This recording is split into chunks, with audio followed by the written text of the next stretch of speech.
اچھا جی، بسم اللہ الرحمن الرحیم۔ ایاک نعبد و ایاک نستعین۔ میں سب سے پہلے تو چکوال کے اندر اور میں دیکھ رہا ہوں گجر خان میں جس تعداد میں ماشاءاللہ میری عوام نکلی ہوئی ہے، تو میں تو عوام کا بھی پہلے شکریہ ادا کرتا ہوں اور میں عوام کو بھی مبارک دیتا ہوں کہ یہ ہم اب ایک جاگی ہوئی قوم دیکھ رہے ہیں، باشعور قوم۔ اور یہ جو مارچ ہے، قوم سمجھ گئی ہے کہ اس کا مقصد کیا ہے، اور مقصد صرف ایک ہی ہے کہ جو 1947 میں ہم آزاد ہوئے تھے، اب وقت آ گیا ہے کہ حقیقی طور پہ آزاد ہو۔ اور پھر سے میں بتا دوں کہ حقیقی طور پہ ایک قوم کیسے آزاد ہوتی ہے۔ سب سے پہلے اس قوم کے فیصلے اس ملک میں ہوتے ہیں۔ کوئی بیرون ملک کی کوئی طاقت، کوئی سپر پاور وہ اس ملک کے فیصلے نہیں کرتی۔ اپنے ملک کے لوگوں کے الیکٹڈ نمائندے ملک کی بہتری کے لیے، عوام کے مفادات کے لیے فیصلے کرتے ہیں۔ اور پھر میں مثال صرف دیتا ہوں کہ اگر ہمیں روس سے سستا تیل ملتا ہے، تو اگر ہندوستان سستا تیل خرید سکتا ہے، تو ہمیں بھی اپنے لوگوں کے فائدے کے لیے جب آپ سستا تیل خریدتے ہیں تو مہنگائی کم ہو جاتی ہے ملک میں۔ تو صرف اس لیے کہ کوئی ناراض نہ ہو جائے، ہم اپنے لوگوں کے اوپر بوجھ ڈالتے ہیں مہنگائی کا، کیونکہ ہمیں خوف ہے کہ کوئی ہمارے سے بڑی پاور ناراض نہ ہو جائے۔ یہ غلامی ہے۔ آزاد قومیں اپنے لوگوں کے لیے فیصلہ کرتی ہیں۔ اور دوسری چیز، اصل میں انسان آزاد انصاف کرتا ہے۔ انصاف یعنی قانون، جس ملک میں قانون کی حکمرانی ہوتی ہے وہ لوگوں کو آزاد کر دیتا ہے انصاف دے کے، کیونکہ انصاف جب ملتے ہیں تو لوگوں کے حقوق مل جاتے ہیں۔ حقوق کا مطلب یہ ہے کہ ہر انسان، ہر پاکستانی، کوئی بھی طاقتور اس کے اوپر ظلم نہیں کر سکتا۔ کوئی یہ جو تھانہ، کچہری، پٹواری کی سیاست پاکستان میں اس لیے ہے کہ کیونکہ لوگوں کو نہ پٹوار خانے میں انصاف ملتا ہے، نہ تھانے میں ملتا ہے، نہ کچہریوں میں ملتا ہے، تو وہ پھر لوگوں کو ڈھونڈتے ہیں کہ وہ ایم این اے کو ڈھونڈتے ہیں، ایم پی اے کو ڈھونڈتے ہیں کہ ہماری مدد کریں ہمیں انصاف دینے کے لیے۔ کسی بھی مغرب جمہوریت کے اندر جدھر حقیقی آزادی ہے، وہاں کسی کسان کو، عوام کے نمائندے کو، مزدور کو، اس کو کوئی لوگوں کو ڈھونڈنا نہیں پڑتا کہ جا کے جب تک مجھے ایم این اے ملے گا، مجھے ایم پی نہیں ملے گا، مجھے انصاف نہیں ملے گا، کیونکہ وہاں کا جو نظام ہے وہ انصاف دیتا ہے۔ اور اسی لیے میں آپ سب کو یہ نہیں کہ وہاں کوئی پیسے لوگوں کو بانٹ رہا ہے، وہاں کا نظام ایسا ہے کہ جو محنت کرے گا اس کو اس کا پھل ملے گا۔ جو تجارت کرنے جاتے ہیں، مثلا یہ اعتماد ہے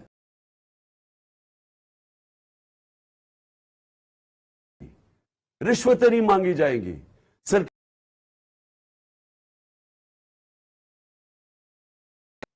اور اسی لیے پھر سے آخر میں بات کروں گا، لیکن جب تک ایک ملک کے اندر قانون کی حکمرانی نہیں ہوتی، جب تک ایک ملک میں طاقتور اور قانون کے کمزور کے لیے ایک قانون نہیں بنتا، تب تک لوگ آزاد نہیں ہوں گے۔ اور میں بار بار یہ کہتا ہوں کہ اگر ملک کا ایکس پرائم منسٹر 50 سال سے وہ آدمی جس کو یہ قوم سب سے زیادہ جانتی ہے، کسی آدمی کو اس ملک میں 50 سال سے پاکستانی قوم نہیں جانتی میرے علاوہ۔ کرکٹ کے زمانے سے لوگ مجھے جانتے، اور میں سب سے بڑی پارٹی کا سربراہ ہوں۔ اگر میں اپنی ایف آئی آر نہیں کٹوا سکتا، اور ایف آئی آر اس لیے نہیں کٹوا سکتا کیونکہ وہ طاقتور لوگوں کے خلاف ہے، اور میری اپنی حکومت ہے پنجاب میں، پولیس پنجاب کی پنجاب حکومت کے نیچے ہے، اس کے باوجود وہ ایف آئی آر نہیں کاٹ رہے، تو میں یہ اس لیے آپ سب کو کہہ رہا ہوں کہ اگر میرے سے یہ ہو سکتا ہے تو عام آدمی سے کیا ہوتا ہوگا؟ کیوں یہاں تھانہ اتنی بڑی چیز بن چکا ہے پاکستان میں؟ کیوں پالیٹکس کے اندر جب بھی ایم پی اے یا ایم این اے آتا ہے تو سب سے پہلے اپنا تھانے دار رکھوانے کی کوشش کرتا ہے؟ کیوں پہلے اپنے پولیس والے رکھوانے کی کوشش کرتے ہیں؟ کیوں باہر کے ملک میں ایسے نہیں ہوتا؟ کیوں یورپ اور برطانیہ میں ایسے نہیں ہے؟ کیونکہ وہاں ان کے نظام کے اندر انسان کوئی حقوق کی حفاظت ہے. جو قانون اور آئین اس کو حقوق دیتا ہے وہ انصاف کا نظام پروٹیکٹ کرتا ہے, اس کی تحفظ کرتا ہے. تو ہمارے لوگ اس لیے غلام بنے ہوئے ہیں, یہ نظام غلام بنا دیتا ہے لوگوں کو, اور اسی لیے لوگ مر مر کے جاتے ہیں یورپ. اور آپ کے رشتہ دار کتنے ہوں گے جو کہ محنت کرنے اور محنت کش لوگ آج باہر کے ملکوں میں کام کر رہے ہیں اور وہ آپ کو پیسے بھیجتے ہیں. وہ پھر سے وہ یہ نہیں کہ لوگ پیسے وہ تقسیم کر رہے ہیں, وہ اس لیے کہ ان کا نظام اجازت دیتا ہے لوگوں کو پیسہ بنانے کے لیے, بزنس کرنے کے لیے. اپنی وہ کام دکانیں کریں گے, انہیں پتہ ہے دکانیں لگائیں گے, کارخانے لگائیں گے کہ ان کو تنگ نہیں کیا جائے گا محکموں سے, اس لیے وہ خوشحال ہیں. سو یہ میں جو دوسری میری آپ کی بات ہے کہ یہاں سرمایہ کاری بھی تب آئے گی, ملک اٹھے گا بھی تب جب ہم اس ملک کے اندر قانون کی حکمرانی ہوگی. سب سے بڑا ہمارا اثاثہ ہے بیرون ملک پاکستانی, اور یہ جو آپ گجر خان میں خاص طور پہ گجرات, یہ سارا جو بیلٹ ہے, اس سے بہت زیادہ لوگ وہاں باہر بیٹھے ہوئے ہیں. تو وہ جو لوگ ہیں جو وہ پیسے بنا لیتے ہیں, جو اپنے کاروبار شروع کر دیتے ہیں, ان کا دل ہے پاکستان میں آنے کا, لیکن وہ کیوں نہیں آتے؟ کیونکہ میں بیرون ملک پاکستانیوں کو پچھلے 40 سال سے جانتا ہوں. انہوں نے میری مدد کی شوکت خانہ بنانے میں, کرکٹ کے زمانے سے میں جانتا تھا. پھر تحریک انصاف کو یہ پیسے بھیجتے ہیں. تو کیوں میں جب بھی میں ان سے پوچھتا ہوں وہ کیوں نہیں پاکستان میں سرمایہ کاری کرتے؟ کیونکہ ان کو اعتماد نہیں ہے پاکستان کے انصاف کے نظام پہ. ان کو خوف یہ ہے کہ اگر وہ یہاں کاروبار شروع کریں گے تو ہر قسم کی رکاوٹیں سامنے کھڑی ہوں گی, اور ان کی حفاظت نہیں کرے گا پاکستان کا جو انصاف کا نظام ہے. تو اس لیے یہ جو آپ کی ہماری جو تحریک ہے یہ چلتی رہے گی. یہ انشاءاللہ الیکشنز بھی اناؤنس ہو جائیں پھر بھی یہ چلتی رہے گی جب تک اس ملک میں قانون کی حکمرانی نہیں آئے گی, اور جب تک کہ طاقتور اور کمزور ایک طرح قانون ان کو دیکھے گا. ایک ہی نظر سے کمزور اور طاقتور کو جب تک نہیں دیکھیں گے یہ ملک آزاد نہیں ہوگا, خوشحال نہیں ہوگا. اعظم سواتی ملک کا سینیٹر, صرف اس نے تنقید کر دی ایک ٹویٹ کے اندر. بابر ستار جو اسلام آباد ہائی کورٹ کا جج ہے, اس نے کہا ہے کہ ایک تنقید کے اوپر آپ ایک ٹویٹ کے اوپر کسی کو آپ غدار نہیں بنا سکتے. لیکن جو اس سے ہوا, بچوں کے, میں پھر سے کہتا ہوں کہ تصور کریں, آپ سب تصور کریں کہ آپ کے پوتا اور پوتی ہیں, چلے آپ پوتا پوتی نہیں, آپ کے بچے ہیں 5, 8, 9 سال کے بچے. Chairman Tehreek Insaf Imran Khan long march کے شرکاء سے ویڈیو لنک کے ذریعے خطاب کر رہے ہیں. ان کی جانب سے کہا گیا کہ پاکستان میں جو نوجوان کوششیں کرتے ہیں اور محنت کرتے ہیں اس کے بعد باہر چلے جاتے ہیں ملک سے, اس کی وجہ یہ ہے کہ باہر کے ملکوں میں ان کو سیکیورٹی دی جاتی ہے اور ان کو اس بات کا یقین ہوتا ہے کہ ان کی محنت رائے گاہ نہیں جائے گی. پاکستان میں حکمران اتحاد پر انہوں نے کڑی تنقید کی اور انہوں نے کہا کہ ان کی سیاسی اور معاشی پالیسیز کی وجہ سے ملک میں عدم اعتماد ہے اور اعتماد کا بحران پایا جاتا ہے عوام میں. ان کی جانب سے کہا گیا کہ میں پاکستان کی سب سے بڑی سیاسی جماعت کا سربراہ ہوں اور میرے جو ایف آئی آر ہے وہ درج نہیں کی جا رہی. حکمران اتحاد کی پالیسیز کو کڑی تنقید کا نشانہ بنایا گیا اور ان کی جانب سے اس وقت لانگ مارچ کے شرکاء سے ویڈیو لنک کے ذریعے خطاب کیا جا رہا ہے. ہوتی ہے جو ہمارا دین ہمیں حکم کرتا ہے کہ ظلم اور ناانصافی کے سامنے کھڑا ہونا جہاد ہے.